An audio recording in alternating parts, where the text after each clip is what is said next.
The advisory council, backing up to the people who directed me, people like Dr. Molefi Asante, who at that time, I guess maybe someone can tell, make it a lot clearer, but he was the chair of the Afro-American Studies PhD program at Temple. Sister Balaka Patel, who some of you might have heard of in terms of the House of Emotion in Philadelphia. And other people that are local, Bill Meek, Father Paul Washington. That was the advisory council. And they directed me in not only putting together this curriculum and talking about how that curriculum would be facilitated. It was a community curriculum. In other words, for all three components within that first year, for the internal piece, we had technicians that knew how to unlock arrested development areas within our participants. And that was real critical. That's just an example. In terms of the relationship type of thing, we had women from different walks of life that come in and talk about gender issues, female issues, single mother parent issue. In terms of the institutional awareness component of it, we had parole officers, we had people from the welfare office. So in terms of the curriculum, that was part of it. The piece of the feasibility study that required resources, we were able to get the support of the University of Penn Hypertension Clinic to agree to do a physical examination of the men that participated. And at that time, it was quite obvious and very clear that the majority of the people that we was working with were African American men at Grayford because of the high percentage of African Americans that was there. And hypertension, because at that time, maybe still some of the people who do a lot of data collecting, I can verify whether that is still the #1 killer amongst us. I'm not sure, but at the time it was. The other resource in the community that committed to assisting the welfare office. The welfare office agreed that the men who participated would be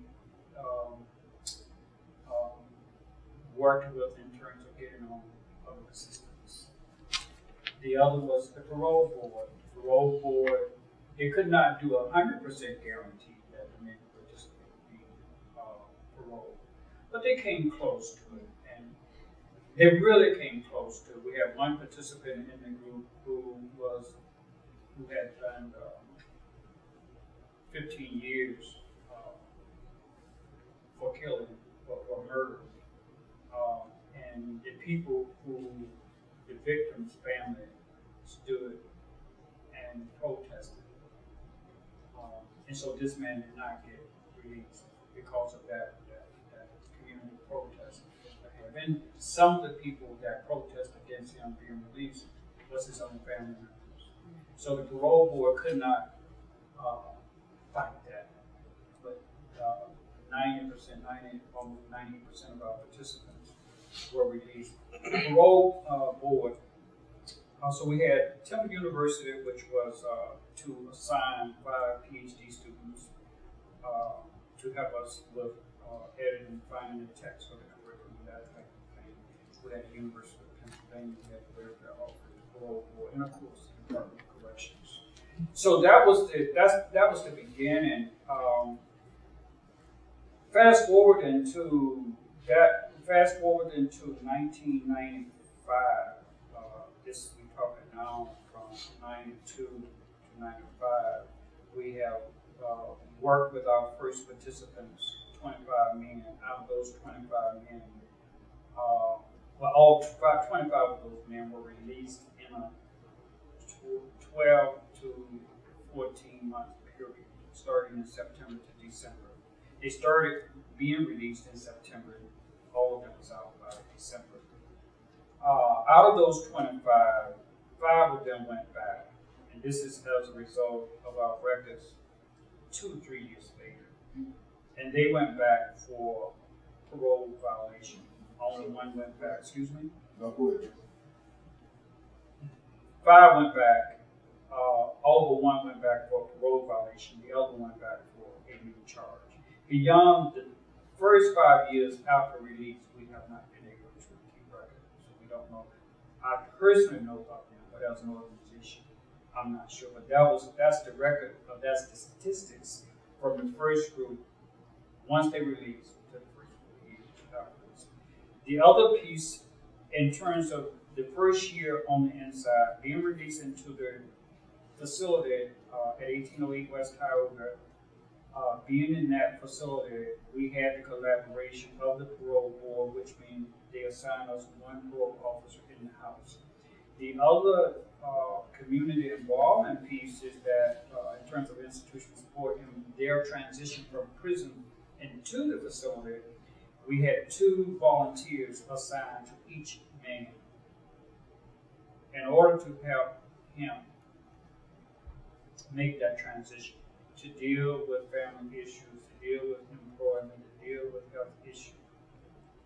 So in order to get this stuff done, you can imagine the kind of work that was happening. You can imagine the kind of stuff that it's just simply we do not have the time to say. So the first curriculum, 25 men went through it, released into the house. And again, I oftentimes look and say, who did this? How did it happen? What was the spiritual forces behind the advisory council, the board of directors, myself? My fear of my own excellence, and I'm deciding to smoke because I'm scared of my own wisdom, relapsed. Didn't relapse per se, but I smoked a couple of joints here and there until I realized that it was sabotaging the organization. But questioning the spiritual force, a month before the first man was released, an elderly sister named Miss Emma Ward owned a piece of property at 1808 West Tioga, had owned it for 37 years, 3-story building, 6 units. Was looking for a place to give it to. She went to the a Catholic halfway back facility for women. And the sister who runs that program, Hannah House, went and looked at the neighborhood. Said no. 1808 at that time was sitting between 3 or 4 empty abandoned houses on both flanks, and maybe one that was immediately connected was occupied. And 1808 itself had elder people, men and 1 woman. The men were having prostitutes coming in and taking care of them when check day came along. There was 1 younger guy on the first floor front. You had people utilizing the abandoned houses for smoking and crack and what have you. So this is the reason she said no. A gentleman on her board was on my board, Joe Dudak. Said, we know this program is at great for that would take it. So again, you can imagine what all the type of intense stories behind that. But we were given a house a month before our first man was released, and Hakeem and another sister from the Public Defenders Association was his support team. So that's the kind of spiritual forces behind this thing. The curriculum is transformative and is continuously evolving in that first year we had those 3 areas. That first year, within those 3 areas, we dealt with those components. We were there 4 days a week for that first year and the 3 months thereafter.